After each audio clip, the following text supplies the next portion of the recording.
ನಮಸ್ಕಾರ ವಿದ್ಯಾರ್ಥಿಗಳೇ, ಇವತ್ತಿನ ಕೆಮಿಸ್ಟ್ರಿ ಕ್ಲಾಸ್ಗೆ ನಿಮ್ಮೆಲ್ಲರಿಗೂ ಸ್ವಾಗತ. ನೋಡಿ, ಇವತ್ತು ನಾವು ಆರ್ಗ್ಯಾನಿಕ್ ಕೆಮಿಸ್ಟ್ರಿಯ ಒಂದು ತುಂಬಾನೇ ಇಂಪಾರ್ಟೆಂಟ್ ಚಾಪ್ಟರ್ ಬಗ್ಗೆ ಮಾತಾಡೋಣ. ಅದುವೇ ಸಾರಜನಕ, ಅಂದ್ರೆ ನೈಟ್ರೋಜನ್ ಹೊಂದಿರುವ ಆರ್ಗ್ಯಾನಿಕ್ ಕಾಂಪೌಂಡ್ಸ್. ನಿಮ್ಮ ಕಾಂಪಿಟೇಟಿವ್ ಎಕ್ಸಾಮ್ಸ್ ಪಾಯಿಂಟ್ ಆಫ್ ವ್ಯೂನಿಂದ ಇದು ತುಂಬಾನೇ ಮಹತ್ವದ್ದು. ಓಕೆ, ಹಾಗಾದ್ರೆ ಇವತ್ತಿನ ನಮ್ಮ ಗೇಮ್ ಪ್ಲಾನ್ ಏನು ಅಂತ ನೋಡೋಣ ಬನ್ನಿ. ಫಸ್ಟ್, ನೈಟ್ರೋಜನ್ ಕಾಂಪೌಂಡ್ಸ್ ಅಂದ್ರೆ ಏನು ಅಂತ ಒಂದು ಇಂಟ್ರೊಡಕ್ಷನ್ ತಗೊಳ್ಳೋಣ. ಆಮೇಲೆ ಎಕ್ಸಾಮ್ಸ್ನ ಹಾಟ್ ಟಾಪಿಕ್ ಅಮೈನ್ಸ್ ಬಗ್ಗೆ ಪೂರ್ತಿಯಾಗಿ ಕಲಿಯೋಣ. ನೆಕ್ಸ್ಟ್, ಡಯಾಝೋನಿಯಂ ಸಾಲ್ಟ್ಸ್ ಅನ್ನೋ ಸೂಪರ್ ಯೂಸ್ಫುಲ್ ಕಾಂಪೌಂಡ್ಸ್ ಬಗ್ಗೆ ತಿಳ್ಕೊಂಡು ಲಾಸ್ಟ್ನಲ್ಲಿ ಸೈನೈಡ್ಸ್ ಮತ್ತೆ ನೈಟ್ರೋ ಕಾಂಪೌಂಡ್ಸ್ ನೋಡಿ ಇಡೀ ಚಾಪ್ಟರ್ನ ಇಂಪಾರ್ಟೆಂಟ್ ರಿಯಾಕ್ಷನ್ಸ್ನ ಒಂದು ಕ್ವಿಕ್ ರಿವಿಷನ್ ಮಾಡೋಣ. ರೆಡಿ ಅಲ್ವಾ? ಸರಿ, ಹಾಗಾದ್ರೆ ಶುರು ಮಾಡೋಣ. ನಮ್ಮ ಮೊದಲನೇ topic nitrogen compounds. Okay, first of all ಈ ಕಾಂಪೌಂಡ್ಸ್ ಅಂದ್ರೆ ಏನು, ಇವು ಯಾಕೆ ಎಷ್ಟೊಂದು ಇಂಪಾರ್ಟೆಂಟ್, ನಮ್ಮ ದೇಹದಲ್ಲಿರೋ ಪ್ರೋಟೀನ್ಸ್ಗಳಿಂದ ಹಿಡಿದು ಮೆಡಿಸಿನ್ಸ್ವರೆಗೂ ಇವುಗಳ ಪಾತ್ರ ಏನು ಅನ್ನೋದನ್ನ ಮೊದಲು ಬೇಸಿಕ್ ಆಗಿ ಅರ್ಥ ಮಾಡ್ಕೊಳ್ಳೋಣ. ಓಕೆ, ಈ ಚಾಪ್ಟರ್ನ ಹೀರೋ ಅಂದ್ರೆ ಅಮೈನ್ಸ್. ಮೊದಲು ದ ಡೆಫಿನಿಷನ್ ನೋಡೋಣ. Aliphatic amines are in fact derivatives of NH3 in which one or more H atoms are replaced by alkyl groups. According to the number of alkyl groups attached, amines can be primary 1 degree, secondary 2 degree or tertiary 3 degree.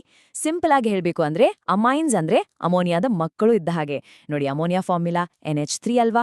ಅದರಲ್ಲಿರೋ 3 ಹೈಡ್ರೋಜನ್ಗಳಲ್ಲಿ ಒಂದನ್ನ ತೆಗೆದು ಆ ಜಾಗಕ್ಕೆ ಒಂದು alkyl group ಅಂದ್ರೆ CH3 ನಂತಹ group ಹಾಕಿದ್ರೆ ಅದು ಪ್ರೈಮರಿ ಅಮೈನ್.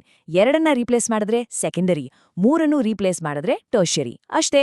ಈ ಕ್ಲಾಸಿಫಿಕೇಶನ್ ಬೇಸಿಕ್, ಆದ್ರೆ ತುಂಬಾ ಇಂಪಾರ್ಟೆಂಟ್. ಸರಿ, ಅಮೈನ್ಸ್ ಅಂದ್ರೆ ಏನು ಅಂತ ಗೊತ್ತಾಯ್ತು. ಈಗ ಅದ್ರ ಬಗ್ಗೆ ಇನ್ನೂ ಡೀಪ್ ಆಗಿ ಹೋಗೋಣ. ಅಂದ್ರೆ ಈ ಅಮೈನ್ಸ್ನ ಹೇಗೆಲ್ಲ ಪ್ರಿಪೇರ್ ಮಾಡ್ಬೋದು, ಮತ್ತೆ ಅವುಗಳ ಕೆಮಿಕಲ್ ಪ್ರಾಪರ್ಟೀಸ್ ಏನು. ಎಕ್ಸಾಮಲ್ಲಿ ಜಾಸ್ತಿ ಕ್ವೆಶನ್ಸ್ ಬರೋದೇ ಈ ಏರಿಯಾದಿಂದ, ಸೊ ಸ್ವಲ್ಪ ಜಾಸ್ತಿ ಫೋಕಸ್ ಮಾಡಿ. ವಾವ್, ಈ ಸ್ಲೈಡ್ ನೋಡಿ. ಇದು ಅಮೈನ್ಸ್ ಪ್ರಿಪರೇಷನ್ನ ಒಂದು ಕಂಪ್ಲೀಟ್ ಮೈಂಡ್ ಮ್ಯಾಪ್ ಇದ್ದ ಹಾಗೆ. ನೋಡೋಕೆ ಸ್ವಲ್ಪ ಕಾಂಪ್ಲೆಕ್ಸ್ ಅನಿಸ್ಬೋದು, ಬಟ್ ಡೋಂಟ್ ವರಿ, ನಾವು ಒಂದೊಂದಾಗಿ ನೋಡ್ತಾ ಹೋಗೋಣ. ಇಲ್ಲಿ ನೋಡಿ, ನೈಟ್ರೋ ಕಾಂಪೌಂಡ್ಸ್ನ ರೆಡ್ಯೂಸ್ ಮಾಡಿ ಹೇಗೆ ಪ್ರೈಮರಿ ಅಮೈನ್ ಮಾಡ್ಬೋದು ಅಂತ ತೋರಿಸಿದ್ದಾರೆ. ಇನ್ನೊಂದು ಕಡೆ ಹಾಫ್ಮನ್ಸ್ ಅಮೋನೋಲಿಸಿಸ್ ಅಂತ ಇದೆ, ಅದರಲ್ಲಿ 3 ತರಹದ ಅಮೈನ್ಸ್ ಮಿಕ್ಸ್ಚರ್ ಸಿಗುತ್ತೆ. ಆದರೆ ನಾವಿವತ್ತು ಎಕ್ಸಾಮ್ಗೆ ತುಂಬಾನೇ ಇಂಪಾರ್ಟೆಂಟ್ ಆಗಿರೋ ಕೆಲವು ಮೆಥಡ್ಸ್ ಮೇಲೆ ಫೋಕಸ್ ಮಾಡೋಣ. ಓಕೆ, ಆರ್ಗ್ಯಾನಿಕ್ ಕೆಮಿಸ್ಟ್ರಿಲಿ ನೇಮ್ಡ್ ರಿಯಾಕ್ಷನ್ಸ್ ಅಂದ್ರೆ ಅವು ಎಕ್ಸಾಮ್ನ ಫೇವ್ರೆಟ್ ಕ್ವೆಶ್ಚನ್ಸ್, ಸೈಂಟಿಸ್ಟ್ ಹೆಸರಲ್ಲಿ ಬರೋ ರಿಯಾಕ್ಷನ್ಸ್. ಅಂಥ ಒಂದು ಮೋಸ್ಟ್ ಇಂಪಾರ್ಟೆಂಟ್ ರಿಯಾಕ್ಷನ್ ಅಂದ್ರೆ ಹಾಫ್ಮನ್ಸ್ ಬ್ರೋಮೊಮೈಡ್ ಡಿಗ್ರೇಡೇಷನ್ ರಿಯಾಕ್ಷನ್. ಇದ್ರ ಮೇಲೆ ಕ್ವೆಶ್ಚನ್ ಬಂದೇ ಬರುತ್ತೆ. ಈ ರಿಯಾಕ್ಷನ್ನ ಸ್ಪೆಷಾಲಿಟಿ ಏನ್ ಗೊತ್ತಾ? ಒಂದೇ ಒಂದು ಪಾಯಿಂಟ್, ಅದನ್ನ ನೆನ್ಪಿಟ್ಕೊಂಡ್ರೆ ಸಾಕು. ಇಲ್ಲಿ ನಾವು ತಗೊಳ್ಳೋ ಅಮೈಡ್ಗಿಂತ ಬರೋ ಪ್ರಾಡಕ್ಟ್ ಅಂದ್ರೆ ಅಮೈನ್ ನಲ್ಲಿ 1 ಕಾರ್ಬನ್ ಕಮ್ಮಿ ಇರುತ್ತೆ ಅಷ್ಟೇ. ಫಾರ್ ಎಕ್ಸಾಂಪಲ್, ನೀವು ಪ್ರೊಪಾಲಮೈಡ್ ತಗೊಂಡ್ರೆ ಅದರಲ್ಲಿ 3 ಕಾರ್ಬನ್ ಇದೆ. ಆದರೆ ರಿಯಾಕ್ಷನ್ ಆದ್ಮೇಲೆ ಬರೋದು ಈಥೈಲ್ ಅಮೈನ್, ಅದರಲ್ಲಿ 2 ಕಾರ್ಬನ್. ಇದಕ್ಕೆ ನಾವು ಸ್ಟೆಪ್ ಡೌನ್ ರಿಯಾಕ್ಷನ್ ಅಂತ ಕರೆಯೋದು. ಕನ್ವರ್ಷನ್ ಪ್ರಾಬ್ಲಮ್ಸಲ್ಲಿ ಕಾರ್ಬನ್ ಚೈನ್ ಚಿಕ್ಕದ್ ಮಾಡ್ಬೇಕಂದ್ರೆ ತಕ್ಷಣ ನಿಮ್ಗೆ ಈ ರಿಯಾಕ್ಷನ್ ನೆನಪಿಗೆ ಬರಬೇಕು. ಸರಿ, ನೆಕ್ಸ್ಟ್ ಇಂಪಾರ್ಟೆಂಟ್ ಮೆಥಡ್ ಯಾವುದು? ಅದು ಗೇಬ್ರಿಯಲ್ ಥಾಲಮೈಡ್ ಸಿಂಥಸಿಸ್. ಇದು ಕೂಡ ಒಂದು ನೇಮ್ಡ್ ರಿಯಾಕ್ಷನ್. ಇದ್ರ ಸ್ಪೆಷಾಲಿಟಿ ಏನು ಅಂದ್ರೆ ಇದು ನಮ್ಗೆ ಮಿಕ್ಸ್ಚರ್ ಕೊಡಲ್ಲ, ಬದಲಾಗಿ ಪ್ಯೂರ್ ಪ್ರೈಮರಿ ಅಮೀನ್ಸ್ ಕೊಡುತ್ತೆ. ಆದ್ರೆ ಇಲ್ಲೊಂದು ಕಂಡೀಷನ್ ಇದೆ, ಬನ್ನಿ ಅದೇನು ಅಂತ ನೋಡೋಣ. ಓಕೆ, ಆ ಕಂಡೀಷನ್ ಇಲ್ಲೇ ಇದೆ ನೋಡಿ. ಈ ಮೆಥಡ್ ಬಳಸಿ ನಾವು ಪ್ಯೂರ್ ಪ್ರೈಮರಿ ಎಲಿಫ್ಯಾಟಿಕ್ ಅಮೈನ್ಸ್ ಮಾತ್ರನೇ ತಯಾರಿಸಬಹುದು. ಅಂದ್ರೆ ಅನಿಲಿನ್ನಂತಹ ಎರೋಮ್ಯಾಟಿಕ್ ಪ್ರೈಮರಿ ಅಮೈನ್ಸ್ ತಯಾರಿಸೋಕೆ ಆಗಲ್ಲ. ಯಾಕೆ ಅಂತ ಕೇಳ್ತೀರಾ? ಯಾಕಂದ್ರೆ ಅರೈಲ್ ಹ್ಯಾಲೈಡ್ಸ್ಗಳು ಈ ರಿಯಾಕ್ಷನ್ನಲ್ಲಿ ಸುಲಭವಾಗಿ ಭಾಗವಹಿಸಲ್ಲ. ಈ ಪಾಯಿಂಟನ್ನ ನೋಟ್ ಮಾಡಿಟ್ಕೊಳ್ಳಿ. ಎಕ್ಸಾಮ್ನರಿ which of the following can not be prepared by Gabriel phthalimide synthesis ಅಂತ ಕೇಳಿ ಆಪ್ಷನಲ್ಲಿ ಅನಿಲಿನ್ ಕೊಡ್ತಾರೆ. ಇದು ತುಂಬಾ ಇಂಪಾರ್ಟೆಂಟ್. ಸರಿ, ಅಮೈನ್ಸ್ ಹೇಗೆಲ್ಲ ಪ್ರಿಪೇರ್ ಮಾಡೋದು ಅಂತ ನೋಡಿದ್ವಿ. ಈಗೊಂದು ಸನ್ನಿವೇಶ ಕಲ್ಪಿಸ್ಕೊಳ್ಳಿ. ನಾನು ನಿಮಗೆ 3 ಟೆಸ್ಟ್ ಟ್ಯೂಬ್ ಕೊಟ್ಟು ಒಂದರಲ್ಲಿ ಪ್ರೈಮರಿ, ಇನ್ನೊಂದರಲ್ಲಿ ಸೆಕೆಂಡ್ರಿ, ಮತ್ತೊಂದರಲ್ಲಿ ಟರ್ಷರಿ ಅಮೈನ್ ಇದೆ ಅಂತ ಹೇಳ್ತೀನಿ. ಅದನ್ನ ನೀವು ಹೇಗೆ ಕಂಡುಹಿಡಿತೀರಾ? ಅದಕ್ಕೇನೆ ನಮ್ಮ ಹತ್ರ ಕೆಲವು ಸ್ಪೆಷಲ್ ಕೆಮಿಕಲ್ ಟೆಸ್ಟ್ಸ್ ಇವೆ. ಓಕೆ, ಫಸ್ಟ್ ಟೆಸ್ಟ್ ನೋಡೋಣ. ಇದ್ರ ಹೆಸರು ಕಾರ್ಬೈಲಮೈನ್ ರಿಯಾಕ್ಷನ್. ಇದಕ್ಕಿನ್ನೊಂದು ಹೆಸರು ಐಸೋಸೈನೈಡ್ ಟೆಸ್ಟ್. ಇದ್ರ ರಿಸಲ್ಟ್ ಇದೆಯಲ್ಲ, ಅದನ್ನ ನೀವು ಲೈಫ್ ಲಾಂಗ್ ಮರೆಯಕ್ಕೆ ಆಗಲ್ಲ. ಯಾಕಂತೀರಾ? ಈಗ ಹೇಳ್ತೀನಿ ನೋಡಿ. ಈ ಟೆಸ್ಟ್ನ ಸೀಕ್ರೆಟ್ ಇರೋದೇ ಅದರ ಪ್ರಾಡಕ್ಟಲ್ಲಿ. ಈ ರಿಯಾಕ್ಷನ್ ಆದಾಗ ಐಸೋಸೈನೈಡ್ ಅಂತ ಒಂದು ಕಾಂಪೌಂಡ್ ಫಾರ್ಮ್ ಆಗುತ್ತೆ.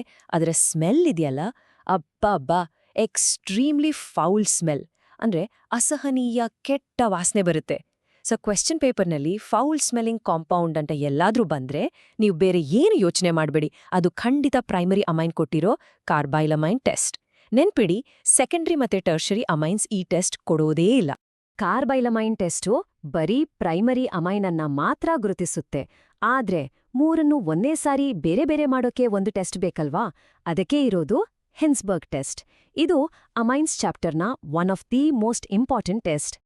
ಈ ಟೇಬಲ್ ಇದೆಯಲ್ಲ, ಇದನ್ನ ಬೈಹಾರ್ಟ್ ಮಾಡೋದು ಬೇಡ, ಲಾಜಿಕ್ ಅರ್ಥ ಮಾಡ್ಕೊಳ್ಳಿ. ನೋಡಿ, ತುಂಬಾ ಸಿಂಪಲ್. ನಿಮ್ ಹತ್ರ 3 ಟೆಸ್ಟ್ ಟ್ಯೂಬ್ ಇದೆ. 3ಕ್ಕೂ ಹಿನ್ಸ್ಬರ್ಗ್ ರಿಯೇಜೆಂಟ್ ಹಾಕಿ. ಏನಾಗುತ್ತೆ? ಟರ್ಷರಿ ಅಮೀನ್ ಇರೋ ಟೆಸ್ಟ್ ಟ್ಯೂಬ್ನಲ್ಲಿ ಏನೂ ಚೇಂಜ್ ಆಗಲ್ಲ, ಅದು ಹಾಗೆ ಕ್ಲಿಯರ್ ಆಗಿರುತ್ತೆ. ಸೊ ಟರ್ಷರಿ ಅಮೀನ್ ಸಿಕ್ತು. ಇನ್ನುಳಿದಿರೋ 2 ಟೆಸ್ಟ್ ಟ್ಯೂಬ್ನಲ್ಲಿ ಪ್ರೆಸಿಪಿಟೇಟ್ ಅಂದ್ರೆ ಘನವಸ್ತು ಫಾರ್ಮ್ ಆಗಿರುತ್ತೆ. ಈಗ ಇವೆರಡಕ್ಕೂ KOH ಅಂದ್ರೆ ಆಲ್ಕಲಿ ಹಾಕಿ.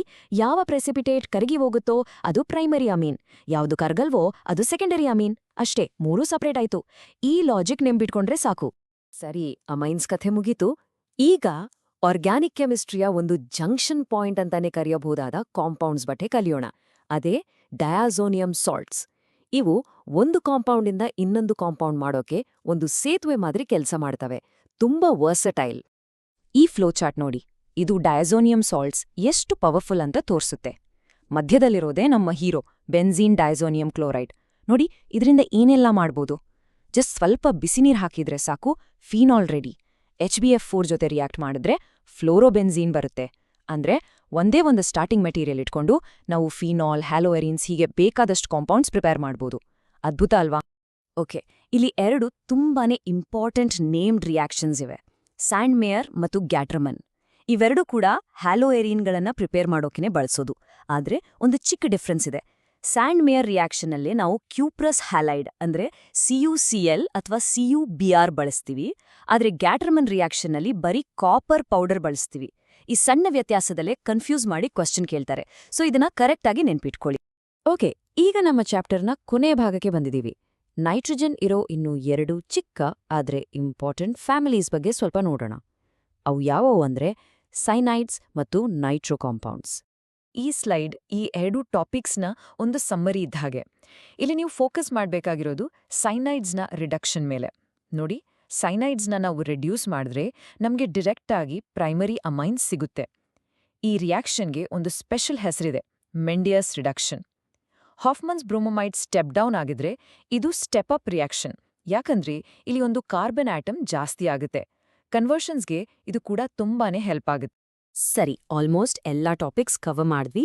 ಈಗ ಫೈನಲ್ ಆಗಿ ಎಕ್ಸಾಮ್ಗೆ ಹೋಗೋ ಮುಂಚೆ ನೀವು ಖಂಡಿತ ರಿವೈಸ್ ಮಾಡಲೇಬೇಕಾದ ಈ ಚಾಪ್ಟರ್ನ ಎಲ್ಲಾ ಇಂಪಾರ್ಟೆಂಟ್ ನೇಮ್ಡ್ ರಿಯಾಕ್ಷನ್ಸ್ನ ಒಂದು ಕ್ವಿಕ್ ರೌಂಡ್ ಅಪ್ ಮಾಡೋಣ. Okay, let's do a quick recall. Gabriel synthesis, pure primary aliphatic amines. Hofmann's bromamide, step down reaction, 1 carbon less. Carbylamine test, foul smell confirms primary amine. Hinsberg test distinguishes primary, secondary and tertiary. Sandmeyer, CuCl. Gatterman, copper powder. Mendius reduction, step-up reaction from cyanides. ಈ list ಇದೆಯಲ್ಲ, ಇದನ್ನ ಒಂದು ಕಡೆ ಬರ್ದಿಟ್ಕೊಂಡು ಪದೇ ಪದೇ practice ಮಾಡಿ. ಇವುಗಳಿಂದ questions guarantee. ಸರಿ, ಈ ಕ್ಲಾಸ್ ಮುಗಿಸೋ ಮುಂಚೆ ನಿಮಗೊಂದು ಸಿಂಪಲ್ ಕ್ವೆಶ್ಚನ್. ನಾವು ಒಂದು ಅಮೈಡ್ನಿಂದ ಸ್ಟಾರ್ಟ್ ಮಾಡಿ ಒಂದು ಪ್ರೈಮರಿ ಅಮೈನ್ ಪ್ರಿಪೇರ್ ಮಾಡಬೇಕು, ಆದರೆ ಪ್ರಾಡಕ್ಟಲ್ಲಿ ಒಂದು ಕಾರ್ಬನ್ ಕಡಿಮೆ ಇರಬೇಕು. ಹಾಗಾದ್ರೆ ನಾವು ಯಾವ ರಿಯಾಕ್ಷನ್ ಯೂಸ್ ಮಾಡಬೇಕು? ಇದರ ಬಗ್ಗೆ ನಾವು ಇವತ್ತು ಡೀಟೇಲ್ ಆಗಿ ಮಾತಾಡಿದೀವಿ. ಯೋಚನೆ ಮಾಡಿ ನಿಮ್ಮ ಆನ್ಸರ್ ಏನು ಅಂತ ಕೆಳಗೆ ಕಾಮೆಂಟ್ಸಲ್ಲಿ ತಿಳಿಸಿ. ಇದಕ್ಕೆ ಕರೆಕ್ಟಾಗಿ ಆನ್ಸರ್ ಮಾಡಿದ್ರೆ ಇವತ್ತಿನ ಕ್ಲಾಸ್ನ ಮೋಸ್ಟ್ ಇಂಪಾರ್ಟೆಂಟ್ ಕಾನ್ಸೆಪ್ಟ್ ನಿಮಗೆ ಅರ್ಥ ಆಗಿದೆ ಅಂತ ಅರ್ಥ. ಓಕೆ, ಹಾಗಾದ್ರೆ ಮುಂದಿನ ಕ್ಲಾಸ್ನಲ್ಲಿ ಸಿಗೋಣ. All the best.